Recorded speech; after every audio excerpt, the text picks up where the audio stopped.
ప్రజలకు మెరుగైన సేవలు అందించేందుకు ప్రత్యేక చర్యలు తీసుకుంటామన్నారు జలమండలి ఎండీ దానకిషోర్. మంత్రి కేటీఆర్ సూచనల మేరకు ఫోకస్ గ్రూపులు ఏర్పాటు చేశామని చెప్పారు. నల్లాల క్రమబద్దీకరణ, బకాయిల వసూళ్లపై దృష్టి పెట్టామన్నారు దానకిషోర్. 4 రోజుల క్రితం మినిస్టర్ గారు కేటీఆర్ గారు మా మంత్రివర్యులు ఇక్కడే ఒక రివ్యూ మీటింగ్ తీసుకున్నారు. మెట్రో వాటర్ బోర్డు పని ఎలా చేస్తున్నది, తర్వాత ప్రజలకు ఎలాంటి సౌకర్యాలు అమలుస్తున్నాము అని రివ్యూ చేస్తూ కొన్ని నిర్ణయాలు తీసుకోవడం జరిగింది.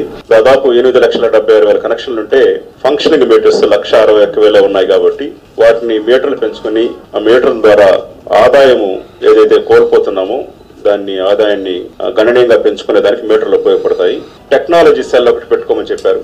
దానికి సంబంధించి ఒక ఫోకస్ గ్రూప్ పెట్టుకోవడం జరిగింది. ఇలా పలు విషయాల్లో ఫోకస్ గ్రూపులు పెట్టుకున్నాం. అలాగే కమర్షియల్ ఛార్జెస్ వసూలు చేయాల్సిన అవసరం ఉంది. బకాయిలు దాదాపు ఒక 750 కోట్లు ఉన్నాయి. తొందరగా మీరు వసూలు చేసుకుని బోర్డుని ఆర్థికంగా మంచి ప్రతిపత్తి తెచ్చుకునే దానికి, అట్లాగే సొంతంగా బోర్డు మనగాలకి దిశగా తీసుకురావాలని చెప్పేసి కోరారు. వాటికి సంబంధించి కూడాను ఒక 8 ఫోకస్ గ్రూపులు పెట్టుకున్నాం. ఆ 8 ఫోకస్ గ్రూపుల్లో ఒక 3 ఫోకస్ గ్రూపులు ఆల్రెడీ నిర్ణయాలు తీసుకుని గత 4-5 రోజులుగా వాటిపై చర్చిస్తున్నాం.